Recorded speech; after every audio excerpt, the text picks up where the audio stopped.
कक्षा 12वीं एनसीईआरटी के अध्याय 14 विभाजन और उससे जुड़ी घटनाओं के बारे में हम बात कर रहे थे। अब हम इसके दूसरे भाग में हाजिर हैं।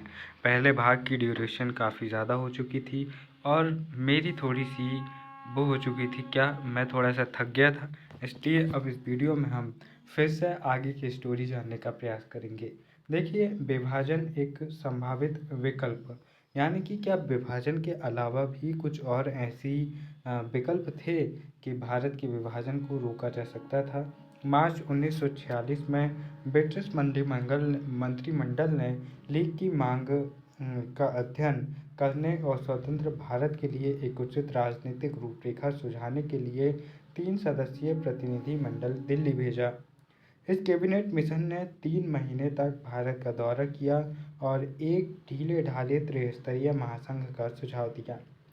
इसमें भारत एकीकृत ही रहने वाला था, जिसमें केंद्रीय सरकार काफ़ी कमज़ोर होती और उसके पास केवल विदेश, रक्षा और संचार का जिम्मा होता। संविधान सभा का चुनाव करते हुए मौजूदा प्रांतीय सभाओं को तीनों हिस्सों में समूहबद्ध किया जाना था। विदेश हिंदू बहुल प्रांतों को समूह ए, पश्चिमोत्तर मुस्लिम प्रांतों को समूह खा और समूह का जो हिंदू बहुल है और जो मुस्लिम बहुल है उन्हें खा, और पूर्वोत्तर असम सहित के मुस्लिम प्रांतों को समूह ग में रखा गया था। प्रांतों के इन खंडों या समूह को मिलाकर क्षेत्रीय इकाइयों का गठन किया जाना था। माध्यमिक स्तर की कार्यकारी और विधायी शक्तियाँ उनके पास ही रहने वाली थी। शुरुआत में सभी प्रमुख पार्टियों ने इस योजना को मान लिया था, लेकिन यह समझौता ज़्यादा देर तक नहीं चल पाया क्योंकि सभी पक्षों की इस योजना के बारे में व्याख्या अलग अलग थी। लीग की मांग थी कि यह समूहबद्ध अनिवार्य हो, जिसमें समूह ख और ग के पास भविष्य में संघ से अलग होने का अधिकार हो, यानी कि अगर वे चाहें तो भविष्य में अलग राष्ट्र बन सकते हैं। कांग्रेस चाहती थी कि प्रांतों को अपनी इच्छा का समूह चुनने का अधिकार मिलना चाहिए। कांग्रेस कैबिनेट मिशन के इस स्पष्टीकरण से भी संतुष्ट नहीं थी कि शुरुआत में यह समूहबद्धता अनिवार्य होगी, मगर एक बार संविधान बन जाने के बाद उनके पास समूहों से निकलने का अधिकार होगा और बदली हुई परिस्थितियों में नव चुनाव कराए जाएंगे। इस प्रकार आखिरकार कैबिनेट मिशन के प्रस्ताव को लीग और कांग्रेस दोनों ने नहीं माना। यह एक बहुत महत्वपूर्ण पड़ाव था क्योंकि इसके बाद विभाजन कमोबेश अपरिहार्य हो गया। कांग्रेस कांग्रेस के ज़्यादातर नेता इसे त्रासद मगर आवश्यक मानते परिणाम मान चुके थे। केवल महात्मा गांधी और उत्तर पश्चिम सीमा प्रांत NFP, यानी कि इसका फुल फॉर्म बोले तो नॉर्थ वेस्ट फ्रंटियर, पी का क्या होगा भाई साहब, प्रोविंशियल, हाँ प्रोविंस, यानी कि उत्तर सीमा प्रांत को प्रोविंस कहते हैं, के नेता अब्दुल गफ्फार खान ही अंत तक विभाजन का विरोध करते रहे। यहाँ पर जो आपको दिख रहे होंगे तो जिनके सर पर सबसे कम बाल है वो तो है महात्मा गांधी। दूसरे जिनके सर पर सबसे कम बाल है और दाढ़ी भी है वो है अब्दुल गफ्फार खान।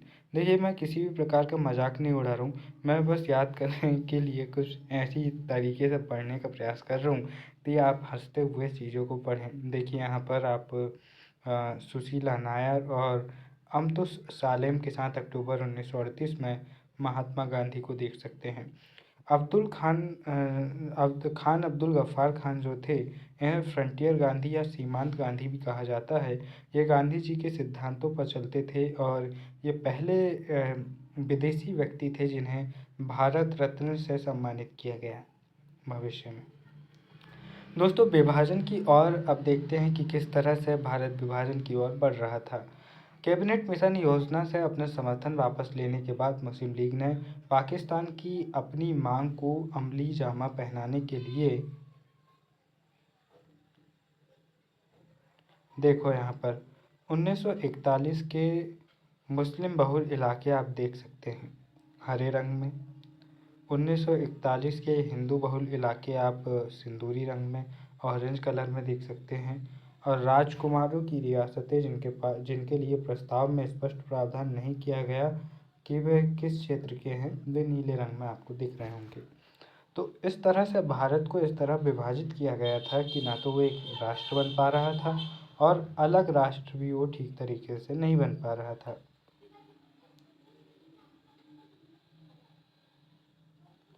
यहाँ पर आप देख सकते हैं चित्र में आपको कलकत्ता की सड़कों पर ये दिख रहे होंगे।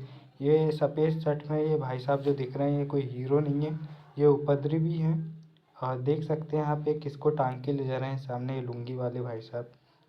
इधर ये कौन सी पिक्चर लगी यार, ये क्या लिखा है यहाँ पे, कुछ तो लिखा है यहाँ पर, मतलब टॉकीज के पास है ये। और देखो किस तरह से उपद्रव कर रहे हैं। ये जो यहाँ ये भाई है, ये इन लोगों को देख रहा है कि कैसे उठाकर ले जा रहे हैं। अब ये महिला है या पुरुष है पता नहीं। ये भाई साहब बहुत ज़्यादा हिंसक थे। और जब मुस्लिम लीग ने प्रत्यक्ष कार्यवाही दिवस की घोषणा की तो बहुत सारी महिलाओं, बच्चों, बुजुर्गों पर ज़्यादा अत्याचार किए गए। महिलाओं के बहुत बेरहम तरीके से रेप किए गए और बर्बर तरीके से उन्हें मारा गया। तो बहुत सारे अत्याचार किए गए। 16 अगस्त 1946 को मुस्लिम लीग प्रत्यक्ष कार्यवाही दिवस मनाने का ऐलान करती है। उसी दिन कलकत्ता में दंगा भड़क जाता है जो कई दिनों तक चला और इसमें कई हजार लोग मारे गए। मार्च 1947 तक भारत के बहुत सारे भागों में हिंसा फैल चुकी थी। यहाँ पर नोआखाली की जो घटना थी वो सबसे प्रमुख थी। फिर बाद में महात्मा गांधी जाते हैं शांत करवाने के लिए।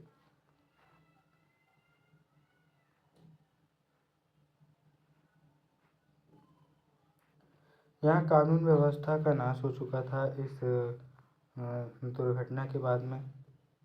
दोस्तों मार्च 1947 से तकरीबन साल भर तक रक्तपात चलता रहा और इसका एक कारण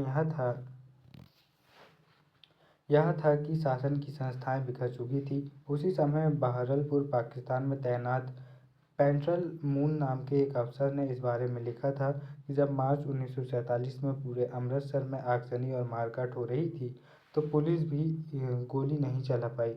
साल के आखिर तक शासन तंत्र पूरी तरह नष्ट हो गया और बहुत सारी समस्याएं यहाँ पर देखने को मिलने लगी। जब दहशतगर्द लोगों ने मदद के लिए गुहार लगाई तो अंग्रेज अफसरों ने उनसे महात्मा गांधी, नेहरू, पटेल और जिन्ना जैसे नेताओं की शरण में जाने के लिए कहा। मतलब कि अंग्रेज यहाँ पर परिस्थितियों को सुधारने के बजाय बस चुपचाप पूरी पिक्चर देखने का काम कर रहे थे। महात्मा गांधी यहाँ पर काम कर रहे थे और शांति के लिए वे पूरे प्रयास करने के लिए लगे थे। 77 साल के बुजुर्ग गांधी जी ने अहिंसा के अपने जीवन पर्यंत सिद्धांत को एक बार फिर आजमाया और अपना सब कुछ दांव पर लगा दिया। उनका फैसला इस यकीन पर आधारित था कि लोगों का हृदय परिवर्तन किया जा सकता है।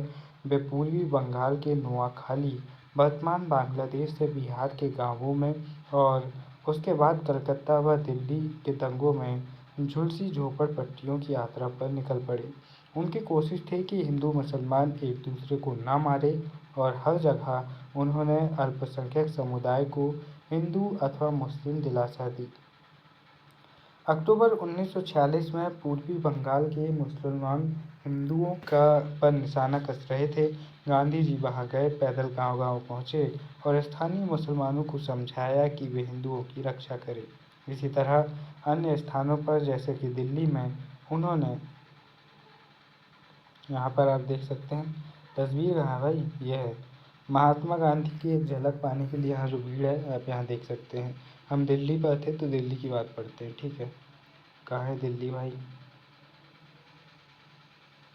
हम्म, हम्म, हम्म, हम्म, हम्म, हम्म।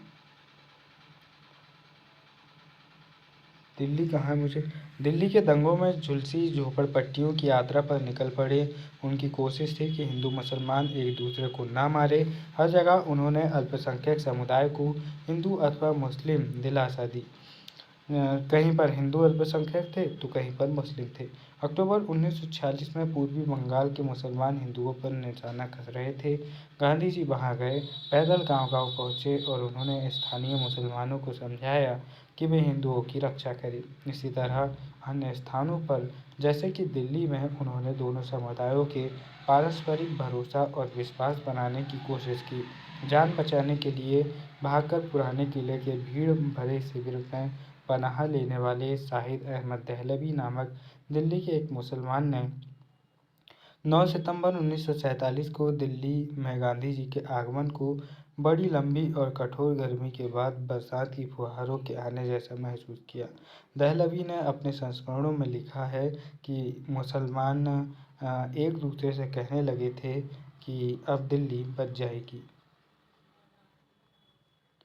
28 नवंबर 1947 को गुरु नानक जयंती के मौके पर गांधी जी जब गुरुद्वारा शीशगंज में सिखों की एक सभा को संबोधित करने गए तो उन्होंने देखा कि दिल्ली का दिल कहलाने वाले चांदनी चौक की सड़क पर एक भी मुसलमान नहीं था। उसी शाम को अपने भाषण में उन्होंने कहा, हमारे लिए इससे ज़्यादा शर्म की बात और क्या हो सकती है कि चांदनी चौक में एक भी मुसलमान नहीं है।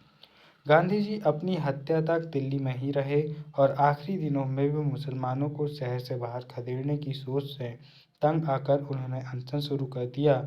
आश्चर्यजनक बात है कि पाकिस्तान से आए हिंदू और सिख शरणार्थी भी अनशन में उनके साथ बैठते थे। मौलाना आज़ाद ने लिखा है कि इस अनशन का असर आसमान की बिजली जैसा रहा। लोगों को मुसलमानों के सफाई के अभियान की निरर्थकता दिखाई देने लगी, मगर हिंसा का यह नंगा नाच आखिरकार गांधी जी की शहादत के साथ ही खत्म हुआ। दिल्ली के बहुत सारे मुसलमानों ने बाद में कहा, दुनिया सच्चाई की राह पर आ गई थी। दोस्तों, यहाँ पर बंटवारे में औरतों की क्या स्थिति थी ये देखना ज़रूरी है, क्योंकि उन्हें खरीद फरोख्त, बलात्कार, छीना झपटी, ज़बरदस्ती घर बैठा लेना या फिर उनके साथ ज्यादती करना, ऐसी बहुत सारी घटनाओं की वे शिकार थीं। एक अंदाजे के मुताबिक मुहिम चलाकर कुल मिलाकर लगभग 30,000 औरतों को बरामद किया गया जो कि समस्याओं से पीड़ित थी। 22,000 मुस्लिम औरतों को भारत से और 8,000 हिंदू व सिख औरतों को पाकिस्तान से निकाला गया। यह मुहिम 1954 में जाकर खत्म हुई। यहाँ पर आप इन औरतों का चित्र देख सकते हैं, किस तरह ये समस्याएं से हैं। यहाँ पर इज़्ज़त की रक्षा की बात करें तो औरतों की बरामदी का मतलब क्या था, यहाँ पर ये भी समझ लीजिए। प्रकाश टंडन ने उपनिवेशी पंजाब का एक आत्मकथात्मक सामाजिक इतिहास पंजाब सेंचुरी के नाम से लिखा है। वहाँ उन्होंने एक महिला और एक जोड़े की दास्तान बयान की है। यहाँ उनका संक्षिप्त रूप दिया जा रहा है, लेकिन हमने जहाँ तक संभव हो मूल की भाषा और अभिव्यक्तियों को बनाए रखने की कोशिश की है। एक घटना ऐसी हुई कि बंटवारे के दौरान मारकाट बचाने वाले एक सिख नौजवान ने हत्याकांड पर तुली हुई भीड़ को मनाकर एक खूबसूरत मुसलमान लड़की को अपने लिए मांग लिया। उन दोनों ने शादी कर ली और धीरे धीरे एक दूसरे से प्यार करने लगे। लड़की के दिमाग में अपने मारे गए माता पिता और पिछली जिंदगी की यादें क्रमशः धुंधली पड़ने लगी। वे एक दूसरे के साथ खुश थे और उनके एक बेटा भी हुआ, पर जल्दी ही अपहृत औरतों का पता लगाकर उन्हें वापस लौटने में लगन से जुटे सामाजिक कार्यकर्ताओं और पुलिस वालों को उनकी भनक मिल गई। उन्होंने उस सिख के गृह जिले जालंधर में पूछताछ की। उसे इसकी खबर मिल गई और वह परिवार के साथ कलकत्ता भाग निकला। सामाजिक कार्यकर्ता भी कलकत्ता पहुंच गए और इस बीच उसके मित्रों ने अदालत से स्टे ऑर्डर लेने की कोशिश की, पर कानून अपनी ही भारी भरकम चाल से चल रहा था। कलकत्ता से हजोड़ा इस उम्मीद में पंजाब के किसी अनजान गांव को भागा कि पीछा करने वाली पुलिस वहां नहीं पहुंच सकेगी, लेकिन पुलिस ने उन्हें पकड़ लिया और पूछताछ करने लगी। उसकी पत्नी फिर से गर्भवती हो गई और अब बच्चे का जन्म नजदीक ही था। उस सिख ने अपने छोटे से बेटे को तो अपनी माँ के पास भेज दिया और खुद अपनी पत्नी को गन्ने के एक खेत में ले गया। वहाँ एक गड्ढे में उसने अपनी पत्नी को यथासंभव आराम से लिटा दिया और पुलिस की राह देखते हुए एक बंदूक लेकर लेट गया। उसने ठान रखी थी कि जीते जी वह अपनी पत्नी को अपने से अलग नहीं होने देगा।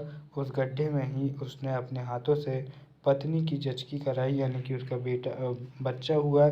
अगले दिन उसकी पत्नी को तेज बुखार आ गया और अगले 3 दिन में ही वह मर गई। पति उसे अस्पताल ले जाने की हिम्मत न कर सका, क्योंकि वह डरता था कि सामाजिक कार्यकर्ता और पुलिस उसे छीन लेंगे। दोस्तों, सच में अगर इस स्टोरी पर कोई मूवी बने तो मास्टरपीस मूवी बन जाएगी। और ध्यान से सुनना इस स्टोरी को।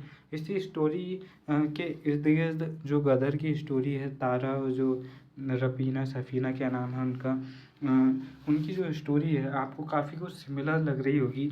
बस ये कलकत्ता भागा, वहाँ पर वो पाकिस्तान गई, थोड़ा सा हिंदुस्तान पाकिस्तान वाला मिलाने के लिए। तो कह सकते हैं कि गदर मूवी यहाँ पर से कॉपी की गई है प्रकाश टंडन के इस किताब से।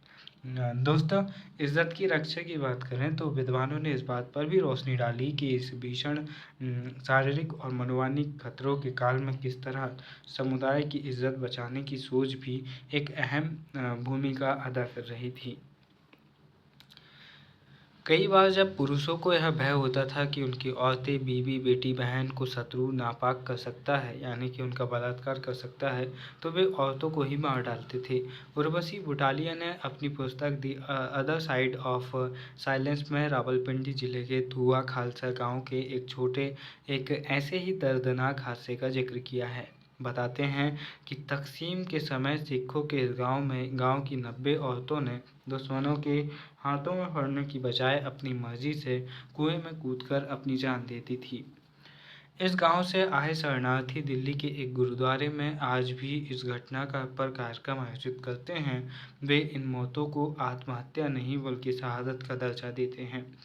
उनको लगता है कि उस समय पुरुषों ने औरतों के फैसले को बहादुरी से स्वीकार किया, बल्कि कई दफ़े तो उन्होंने औरतों को अपनी जान देने के लिए उकसाया भी। हर साल 13 मार्च को जब उनकी शहादत पर कार्यक्रम आयोजित किया जाता है, तो इस घटना को मर्दों, औरतों और बच्चों की सभा में विस्तार से सुनाया जाता है। औरतों को अपनी बहनों के बलिदान और बहादुरी को अपने दिलों में संजोने और खुद को भी उसी सांचे में ढालने के लिए प्रेरित किया जाता है। यह स्मृति कार्यक्रम समुदाय के जिंदा बचे लोगों के लिए उन यादों को जीवित रखने में मदद देता है। इस कार्यक्रम में उन औरतों को याद नहीं किया जाता है जो मरना नहीं चाहती थी, जिन्हें अपनी इच्छा के खिलाफ मौत का रास्ता चुनना पड़ा। यहाँ पर क्षेत्रीय विविधताएं भी हमें देखने को मिलती है। दोस्तों, 1946-48 के बीच 2 सालों में बहुत बड़ी मात्रा में नरसंहार हुआ, दंगे हुए, लेकिन उत्तर प्रदेश, बिहार, मध्य प्रदेश और हैदराबाद यानी कि आंध्र प्रदेश के बहुत सारे परिवार 50 के दशक और 60 के दशक के शुरुआती सालों में ही पाकिस्तान जाकर बसते रहे, लेकिन बहुत सारों ने भारत में ही रहने का फैसला किया। पाकिस्तान गए ऐसे ज़्यादातर उर्दू भाषी लोग जिन्हें मुज़ाहिर यानी कि अप्रवासी कहा गया। यहाँ पर एक उर्दू शब्द तो मिला, मुज़ाहिर। मैं उसके लिए मुज़ाहिर था, वो मेरी मोहब्बत थी। तमन्ना यही थी कि मैं मुज़ाहिर था और वो मोहब्बत थी। इसी तरह कुछ भी बोलते जाओ, उर्दू में तो ये फ़ायदा होता है। सिंधी के कराची, हैदराबाद इलाके में बस गए। बंगाल में यह पलायन ज़्यादा लंबे समय तक चलता रहा। लोग ढीली ढाली अंतर्राष्ट्रीय सीमा के आर पार जाते रहे। आज भी हम ऐसी घटनाओं से परेशान हैं। दोस्तों, यहाँ पर आप एक तस्वीर देख रहे हैं। ये भाई साहब टट्टी कर रहे हैं घर से। ये भाई साहब देखो इसको, पुराने की शरणार्थी कैंप में ये कैसा मुंडी खुजा रहा है। इला पूरे के पूरे आ गए यार मेरे पीछे पीछे, ऐसा ये कहना चाह रहा है। दोस्तों, 1971 में बांग्लादेश बनता है। 1971-72 में बांग्लादेश की स्थापना हुई। जाहिर है कि इस्लाम पूर्वी और पश्चिम पाकिस्तान को एक दूसरे से जोड़कर नहीं रख पाया। इसके बावजूद पंजाब और बंगाल के अनुभवों में ज़बरदस्त समानताएं भी दिखाई देती हैं। दोनों ही जगह औरतों व लड़कियों को यातना का मुख्य निशाना बनाया गया। हमलावर औरतों की देह को जीते जाने वाले इलाके की तरह देखते थे, यानी कि अगर किसी महिला, जैसे कि हमने देखा ना कि जब कोई राजा किसी राजा पर आक्रमण करता था तो वो उसके मंदिरों को नष्ट करता था, चाहे वो विजयनगर के राजा हो, चोल हो, या फिर वो मुस्लिम आक्रांता हो। क्यों? क्योंकि वो ये जानते थे कि इन राजाओं का जो शक्ति का केंद्र है वो मंदिर है। ठीक इसी तरह बहुत सारे ऐसे राजा हुए जो महलों को नष्ट करते थे, क्योंकि उन्हें लगता था कि शक्ति का केंद्र महल है। फ्रांस की क्रांति में बास्तील के किले को ढाया गया, क्योंकि लोगों को लगता था कि लुई 16वें का जो शक्ति का केंद्र है वो वास्तिल का किला है। इसी तरह पाकिस्तान हो, बांग्लादेश हो, इस समय की घटनाओं के समय या फिर भारत विभाजन के समय लोगों को लगता था किसी पुरुष की शक्ति उसकी पत्नी या फिर उससे जुड़ी महिला है। अगर वो उसके साथ शारीरिक संबंध बना लेता है, यानी कि उसकी इज्जत लूट लेता है, तो उसकी इज्जत नहीं लूट रहा है, वो लूट रहा है इज्जत उन पुरुषों की जो उस महिला से जुड़े हैं। अगर आप एक हिंदू महिला का बलात्कार करते हैं तो आप पूरे हिंदू धर्म के पुरुषों को शर्मसार करते हैं। अगर आप एक मुस्लिम महिला का बलात्कार करते हैं तो आप पूरे मुस्लिम धर्म के पुरुषों को शर्मसार करते हैं। इस तरह की आइडियोलॉजी इस समझ पर चल पड़ी थी। यही कारण है कि महिलाओं को एक इलाके की तरह जीता जाता था कि हमने इनके साथ रेप कर लिया, मतलब हमने इनके पूरे समाज को नीचा दिखा दिया। एक समुदाय की औरतों के अपमान को उनके पूरे समुदाय के अपमान तथा बदले की कार्यवाही के रूप में देखा जाता था, ठीक वैसे ही जैसे हमने जानने का प्रयास किया।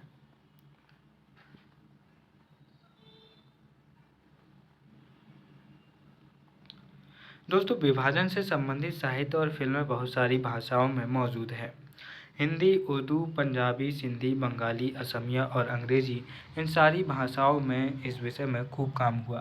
संभवतः आप मंटो, राजेंद्र सिंह बेदी, इंतज़ार हुसैन जो कि उर्दू में लिखते थे, भीष्म साहनी, कमलेश्वर, राही मासूम रज़ा जो कि हिंदी में लिखते थे, नारायण भारती सिंधी, संत सिंह रेखा जो कि शेखों जो कि पंजाबी में लिखते थे, नरेंद्र मित्रा सैयद वजीउल्लाह जो कि बांग्ला में, ललिता अंबिका अंतरज्ञानम जो कि मलयालम में लिखते थे, अमिताभ घोष और बासपी सिंधवा जो कि अंग्रेजी में लिखते थे जैसे लेखक को पढ़ना चाहते।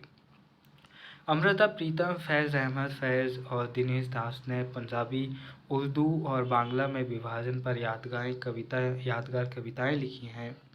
और संभव है कि इस विषय पर आप कुछ और फिल्में देखना चाहें तो आप देख सकते हैं। दोस्तों, इस दिशा में आप ऋत्विक घटक की जो मेघे, ढाका तारा और सुवर्ण रेखा जैसी फिल्में देख सकते हैं। MS सत्यु की गरमावा, गोविंद निहलानी की तमस और हबीब तनवीर द्वारा निर्देशित नाटक जिस लाहौर नहीं देखा, ये आप पढ़ सकते हैं या फिर देख सकते हैं। और एक दूसरा है ओ जमिया ई नई को आप देख सकते हैं इन घटनाओं को समझने के लिए। दोस्तों, इससे भी हम पढ़ते हैं क्यों इसे छोड़ें जब पूरा पढ़ लिया है तो इन घटनाओं पर साहित्य में बहुत काम हुआ। सादत हसन मंटो पर मैंने 2-3 मूवीज़ निकाली है। एक तो नवाजुद्दीन सिद्दीकी की है और एक पाकिस्तानी मूवी है। मुझे उन्हें देखना है टाइम निकाल कर। मैंने मंटो के बारे में बहुत कुछ सुना है कि वो महिलाओं के बारे में बहुत खुलकर लिखते थे। तो अगर आप भी मंटो की मूवी देखना चाहें तो आप देख लीजिएगा। आप कमेंट कर दीजिएगा, जैसे ही आप में से कोई कमेंट करेगा मैं उसको लिंक शेयर कर दूंगा या फिर मैं डिस्क्रिप्शन में डाल दूंगा। मंटो लिखते हैं, लंबे अरसे तक मैं देश के बंटवारे से अपनी उथल पुथल के नतीजों को स्वीकार करने से इनकार करता रहा। महसूस तो मैं अब भी वही करता हूँ, पर मुझे लगता है कि आखिरकार मैंने अपने आप पर तरस खाए या हताश हुए बगैर उस खौफनाक सच्चाई को मंजूर कर लिया है। इस प्रक्रिया में मैंने इंसान के बनाए हुए लहू के इस समुंदर से अनोखी आव वाले मोतियों को निकालने की कोशिश की। मैंने इंसानों को मारने वाले इंसानों की एक चित धुन के बारे में लिखा। उनमें से कुछ के पछतावे के बारे में मैं लिखा। उन कातिलों के बहाए गए आंसुओं के बारे में लिखा जो समझ नहीं पा रहे थे कि उनमें अब तक कुछ इंसानी जज्बे बाकी कैसे रह गए। इन तमाम और इनके अलावा और भी बहुत सी बातों को मैंने अपनी किताब सियाह हाशिए में लिखा है। सियाह हाशिया किसकी है? शहादत मंटो की है। दोस्तों, यहाँ पर ये एक छोटा सा पैरा है, इसे भी पढ़ते हैं।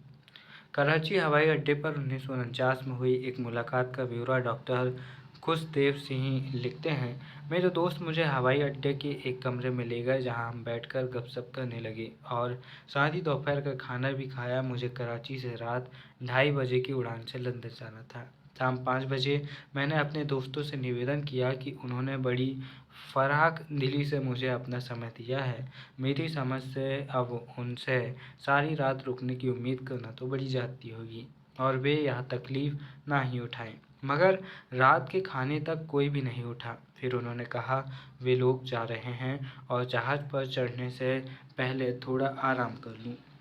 मैं रात के करीब 1:45 बजे उठा और जब दरवाज़ा खुला तो पाया कि वे सबके सब तब तक वही थे। वे जहाज़ तक मेरे साथ आए और बिछड़ने से पहले उन्होंने मुझे अंगूरों की एक छोटी सी टोकरी भेंट की। मेरे लिए प्यार के इस उमड़ते सैलाब और इस पड़ाव से मुझे मिली खुशी के लिए कृतज्ञता व्यक्त करने को मेरे पास शब्द नहीं थे।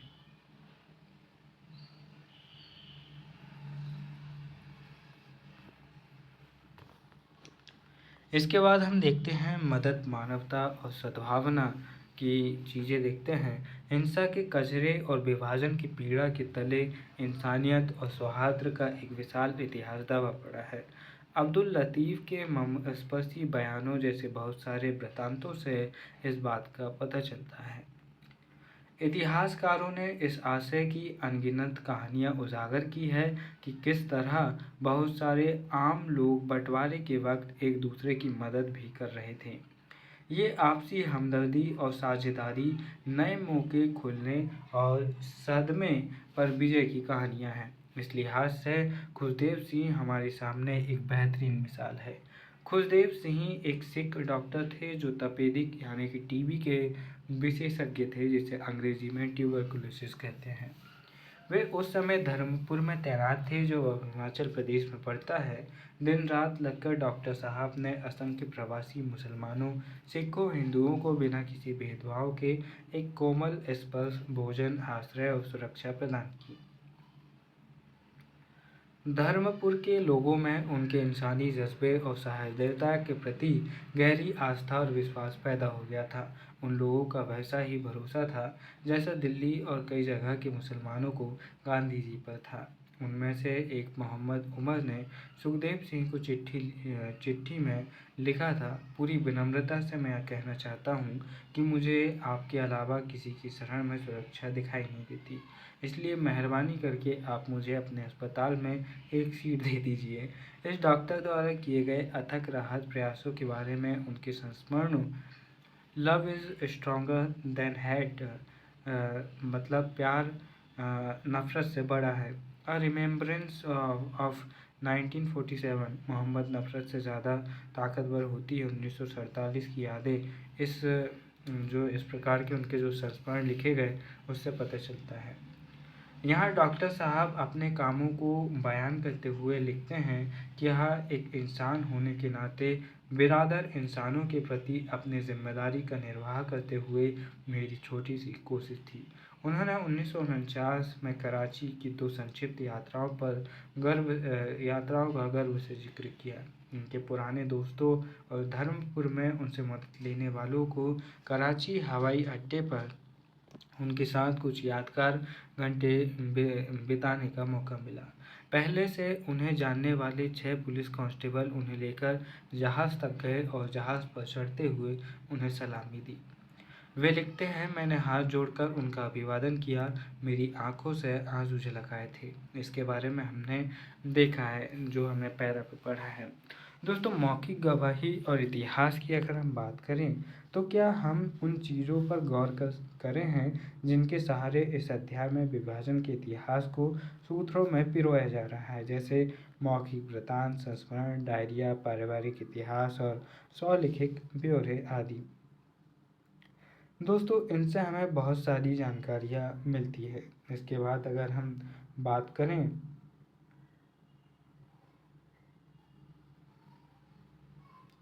मौखिक इतिहास से इतिहासकारों को गरीबी और कमज़ोरों, यहाँ पर ऐसे कुछ बताया है, हम यहाँ से पढ़ते हैं।